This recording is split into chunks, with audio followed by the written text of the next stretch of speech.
Hey, I'm Carlos Garcia, and today we're going to do one of my favorite things to do when it comes to whiskey drinking, and that's blinding a few of them against each other.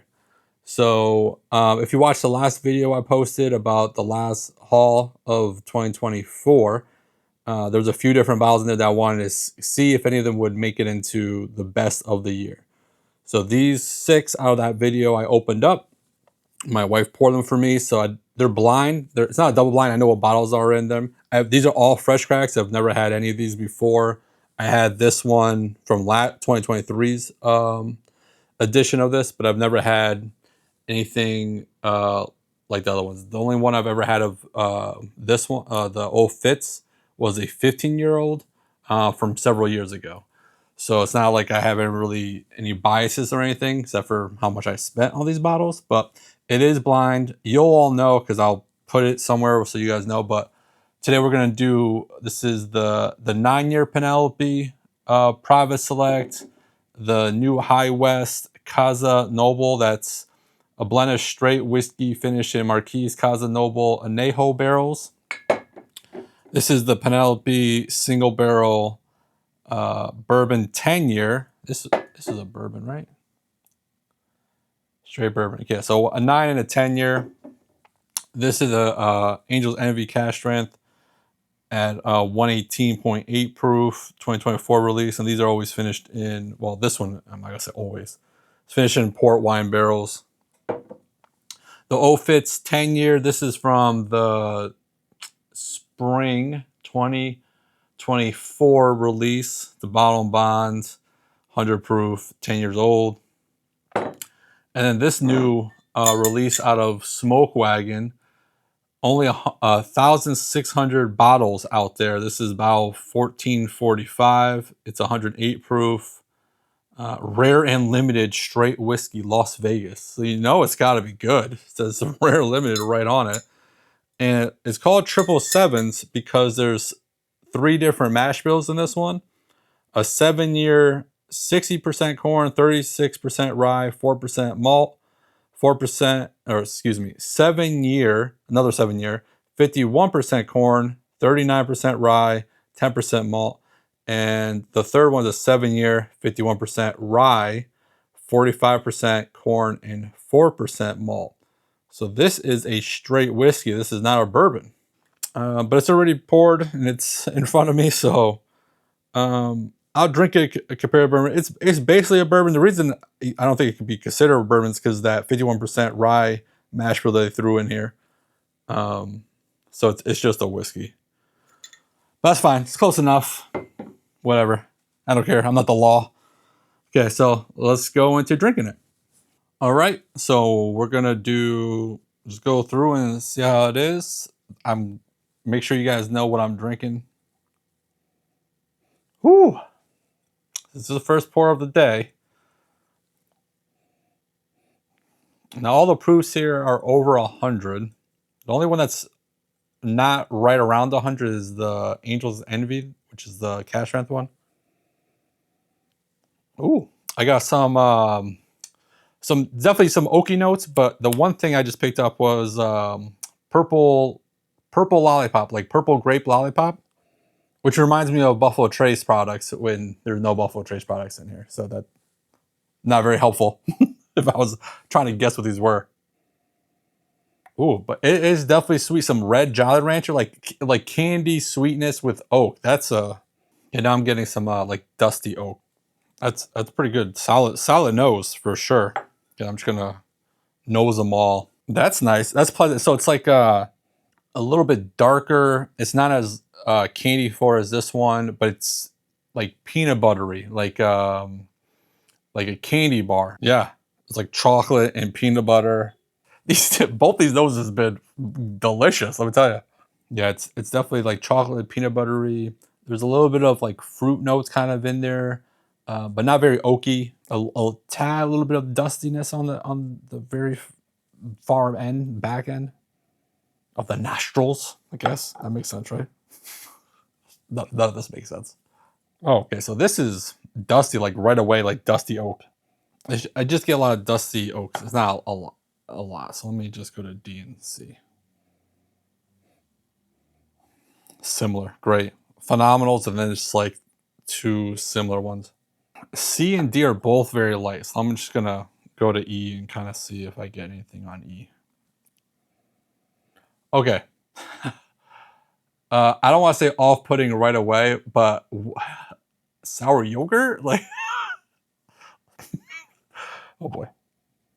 Oh, no. Oh, you know what? I know what this nose smells like, and I don't want to try to narrow it down, but tequila. I smell like tequila. So it's not sour yogurt, it's like tequila. That's what I'm smelling. Okay, the tequila note isn't that bad now. Well, not saying that tequila is bad. I have a crap load of tequilas. I also like tequila. Like a vanilla candy, like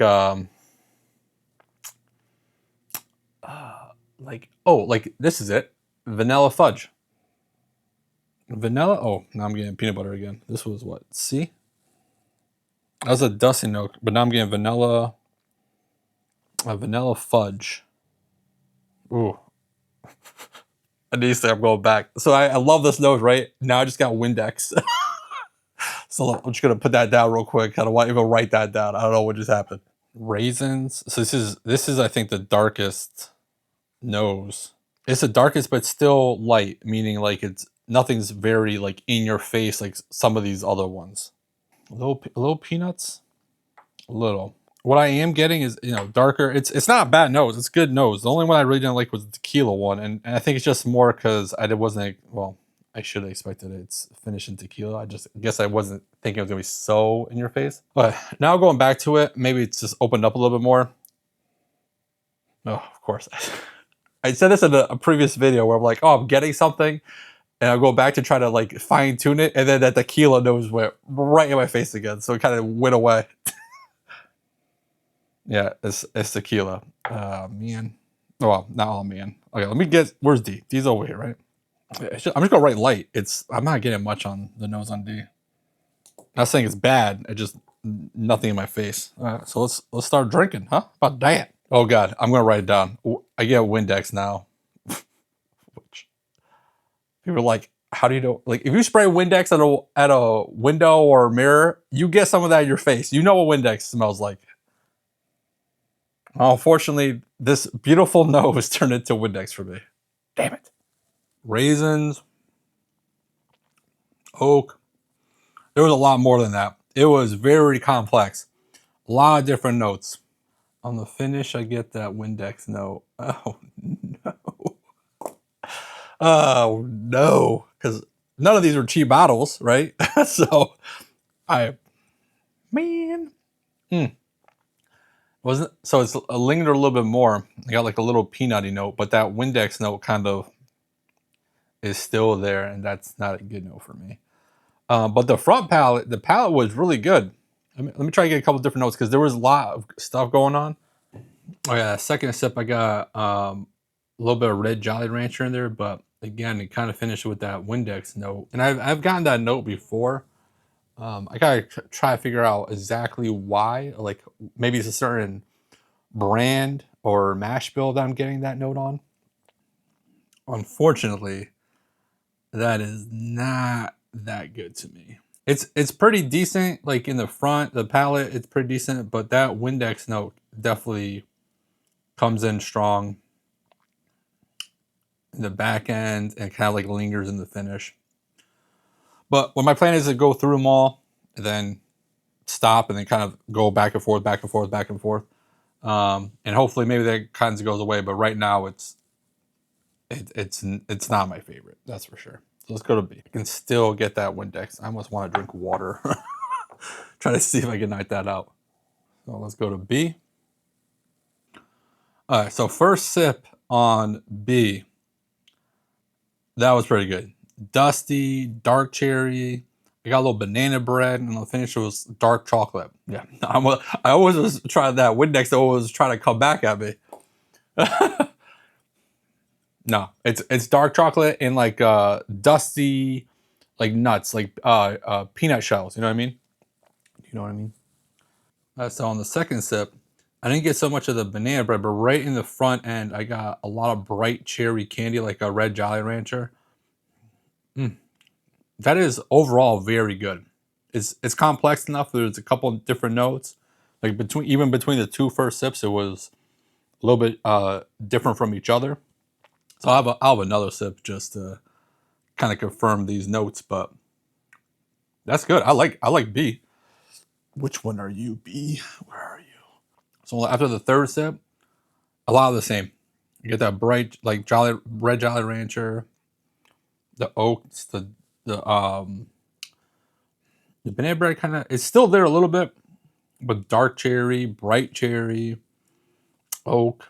So on C, I didn't get a lot of notes. The one thing that on that first sip, it was solid. Nothing like off putting. Regular, like I knew I was drinking a bourbon. The proof though came on strong. Like midway through the palate, kind of went away. The finish is still there. Like nothing jumps out, but obviously I'll go back to it more. But the biggest thing was that proof, and I don't believe that one to be port finished. So it should be similar proof as the first two. But that proof definitely came in. I'm just gonna write proofing in there, but finish is kind of like a wet oak. Not a bad way. I know I said wet oak in the previous videos, and it wasn't a bad way, but this is not a bad way. Nothing in this one is off-putting to me. So on that second sip, it's just a lot of like woody notes, like oaks, wood, like almost like you're drinking different types of wood, but not in a bad way. I know. There's enough sweetness there. It's just like it's not candy sweet to me. It's like brown sugar sweet. Like it has darkness, sweetness with the oak. It's like I don't know what's the oldest one in here. The 10. Well, there's a couple 10-year-olds, so that's not too oaky. Like I like oaky stuff, but this is a good solid like oaky bourbon. After that third sip, it's the finish got a little cherry and sweetness. It's good. I like C too. C is good. It's not very complex. I'll knock C on that. It's not very complex to me. It's very oaky and sweet, but not overly sweet and not overly oaky. But those are like primarily what I'm getting on C. So let's say maybe I'll finally get a nose on D now. It's so light. I don't I don't understand. I'll give it more sip before I say anything. But there was definitely something off-putting, like in kind of in the middle of the palate for that one. And nothing really good like stood out. It was kind of like it wasn't very it wasn't put together that well. If that makes sense. You know what I mean? Yeah. After the second pour, it's not my favorite palette. I don't know which one this one is, and I kind of feel bad. I get some sulfur. It's astringent, and the sulfur note, which some people love. So if you're a big fan of not Midwinter's, Middle West, pumpernickel rye, that definitely has that firework note, firecracker, fire.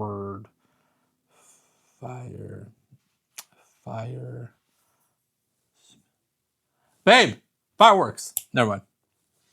Is that fireworks note, like that sparkler, like that burnt sparkler note? This has some of that, but not a lot. I said babe because I was going to have you help me with a word, but I figured it out. I'll just edit this part out that I'm talking to you. It's interesting if it finishes very oaky, like wet oak, but in the bad way of wet oak. Oh man, I might have a few of these that I are not good, like disappointments of the year. Not even gonna crack my top 24. Let's see. Okay, so now we're on E. Now E's that tequila one. Let's just go right into trying it. Okay. If you don't like tequila, do not buy whatever E is, which I'm only gonna assume is the High West, because that's the one that's finishing tequila. If this is anything but this, I'd be shocked out of my mind. This is very tequila forward. So if you don't like tequila or tequila finished bourbons, I don't think this is gonna beat up your alley at all. Now if you do, which I do like tequila. I guess I just wasn't expecting it. It's definitely tequila notes, and it finishes with raisins, so it's kind of mixes a little bit. So I'm gonna try it again, obviously, but definitely tequila forward bourbon. You have the second pour, so it's still that tequila note. Now I'm starting to pick up some other little notes. You know, the agave plant. There's a lot more sweetness now, and I wrote honey spice. I don't think that's an actual thing, but it was like a mixture of like a baking spice and honey together. And it finishes with the raisins and sweetness. It's pretty good actually. Try it again. On the third pour, I got a lot more proofy on like the proofy kick on the back end. But so it's pretty good. So it's funny because High West a few years ago, or I don't even know how long ago, they put out a bottle called. All right, so I had to go look it up because I couldn't remember. High West came out with a bottle called Campfire a few years ago, and that was basically a bourbon, a rye, and a peated scotch. And I love that bottle. I love peated scotches, so that was right up my alley. This reminds me of kind of like that kind of experimentation where they took bourbon, right? Is that what they did here? A blend of straight whiskeys finished in those Marquise de Casa Noble Anejo barrels. So let's, because this has to, if this is not this, I'm just gonna stop doing this right away. Let's see what it says. From the arid peaks of Utah and the high desert of Jalisco, this rare dram is a treasure worthy of nobility, an elegant blend of straight rye whiskeys. It's finished primarily in barrels that once housed the legendary Marquis de Casa Noble Anejo, with small portion finished in Amburana wood barrels to complement the agave. And I would say it's definitely unique. Rye. Now that I know there's rye, I kind of can see the rye notes. So let's see. This is E. Watch, we're gonna reveal it. Well, you guys already know if I'm completely wrong, but once I find out what this is, if this is not it, man, let me tell you. Yeah, I don't know if that was the third or fourth sip. It's probably the fourth sip. Maybe, I don't know. I definitely, now that my brain knows it's the rye, I definitely get more herbal notes. It's not like rye where you get piney, but the herbal notes is kind of like that. But that's kind of like a tequila thing for me. Is the agave is like very herbal to me. It's unique. It's very tequila forward. This will definitely not go on my like top 24 list. One, it's not a bourbon. I'm realizing that now. Imagine if it's not it. Anyways, so let's just get to F. I got bubblegum on the nose. Sorry. So I put a very minute amount into my mouth because I was nosing it and a little bit fell on my mouth as I was trying to say bubblegum. But man, that little bit of mouth gave me like rich peanuts, like roasted peanuts, all peanut buttery. That was very like peanut buttery. That was good. I'm gonna try a bigger pour, but man, that was proofy. I'm gonna have to adjust because I'm gonna assume this has to be the Angel's Envy just based off of the how proofy it is. Now I could be wrong, but that's the only one that's kind of like 20 proof points higher than everything else. It didn't nose like proofy, but the palate definitely kind of gave that away. Peanutty. On the finish, it's wet peanuts, which isn't my favorite like finish, unfortunately. Because if this is Angel Envy, that's a $250 bottle. So on the third sip, I got the peanut notes, the peanut butter notes, but then I got some red Jolly Rancher and marshmallow, which I don't pick up marshmallow. I see a lot of whiskey tubers saying marshmallow, and I don't usually pick up that note, but man, it's definitely in this one. So that one's like sweet. It's good. The wet peanuts aren't there on the finish this time. That's pretty good. I like that one. The proof kind of got used to it on the first sip. I go for a third sip. See what happens. On the third sip, I definitely get. Now, maybe it's just because I'm pretty sure this is the Angel's Envy. It could not be it, but definitely get some of like a wine finish. Not so much. I know it's port finish, and to me, port is different than some other wines. And in the future, what I want to do is take some bourbons, and I'm a wine guy too. I basically like alcohol, so it's a drink.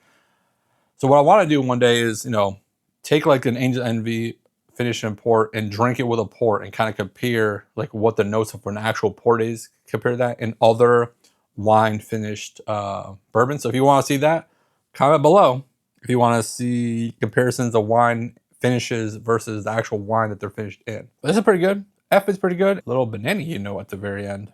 Like after all that talking, I got a little banana note. So, so what I'm going to do now is stop this, go back and forth, see if I write any more notes, and see if any of these that I don't like so much do a little bit better, and if some of these that I really like either do better or worse, whatever. But I'll come back in whatever time.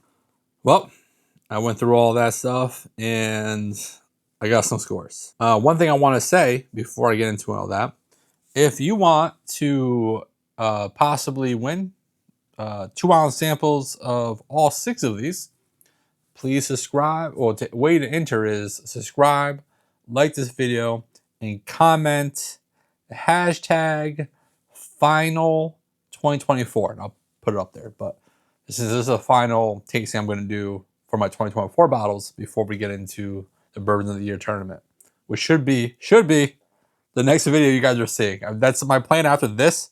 I'm not going to drink anymore today, but plan on figuring out what bottles are going into that. And this helped me figure out what bottles are possibly going into it or not. After going back and forth, A-Bing some stuff, and just drinking water in between every single one and seeing different stuff, my 2 least favorites are probably what you're already thinking.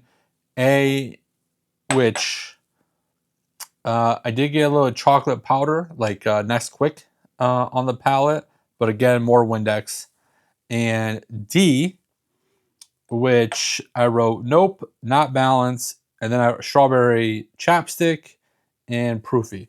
So both these I scored a 2. My scoring is 1 to 5. 3 is average, so 2 is below average. So both those to me weren't very good. So we'll figure out what those are, because I don't really know what those are at all. Okay, so then it came the middle ones were the 2 finished ones in my brain. And that was the tequila one, which was E. And I wrote the only new notes is toast with butter and cinnamon. And then I was thinking, because this has to be the Casa Noble one. I remember reading that it was finished in Amburana, and usually when stuff is finished in Amburana, I get a lot of cinnamon toast crunch. So the fact that they put it in Amburana and I only got a little cinnamon on like after 6 sips total. They balanced out well. I'm not saying it's bad. It is good, but I'm telling you, if you don't like tequila, and it's $170, $75 bottle, don't try to buy this bottle and like this is your tequila journey. I would not recommend that. If you like tequila and bourbon with a little bit of cinnamon, that might be right up your alley. But still, for that price, man, there's better tequilas and better bourbons for a lot cheaper. But you maybe can win a 2-ounce sample of it. Just do what I just told you 2 seconds ago. Okay, so then F, which I'm pretty sure is the Angel's Envy finished. So 2 finished ones that kind of finished this whole thing. Strawberry Peeps on the palate and peanut butter on the finish. I did drink a lot. Both of these I scored a 3.75, and this kind of convinced me, because I was going to put the finished bourbons into my best bourbons of the year tournament, and this kind of convinced me to do a different tournament or episode on just my favorite finished bourbons or whiskeys of the year in a different category. And because I'm sure I'm going to have at least 20 just bourbons that aren't finished to do for the best of the year. So I'll probably do a different thing for that. But these 2 were both very unique and good, above average, not crazy stellar, especially for the prices. Again, you know what I'm drinking. I'm just assuming what these are. This is 175, 170, 175. This is 250. So for the price tags, I don't know, man. Okay, so then it came down to these 2 as my favorites. So I scored them both. Well, no, just kidding. C, I scored a 4. And the new notes I wrote was Strawberry Laffy Taffy and Marshmallow. And I told you guys before how I don't really get marshmallow on those, but I did get a marshmallow on this. So I scored this a 4, and my winner would be this one. I scored a 4.25, and I got some cinnamon, some grape, like purple grape, and some proof kicked in. Which, yeah, I didn't have red proof before, so a little bit more proof. So this is my winner. This is my second. So if any of these would enter into the tournament, it'd be this one and or this one. You know what I mean? So let's figure out what I'm drinking if I was right of these two. All right. So now I'm hiding behind the bottles, but this you guys all know this, so I'm not trying to make this whole production out of it. But so my winner was the Old Fitz 10 year. That's, I guess, good. I basically won that at a raffle. And the Penelope 10 year was second, which it's funny because the 10 and the 9 year were so different to me. Where the 9 year to me was not very good at all, and the 10 year was significantly better. So I don't know if that's just 1 year difference or what, but 10 year definitely good. And thank God I was right about this and this one, to be honest. So that's that. You guys know, you knew what I was drinking, and I'm sure I'll try to put these two are disappointments in my book, and I'll probably do an episode of my biggest disappointments of the year. And these two, at least this one probably, will be in my top whatever list I'm gonna do right after this. So hopefully you guys stick around, because the next episodes are gonna be the best bourbons of the year. So keep tuned. Keep watching. Bye.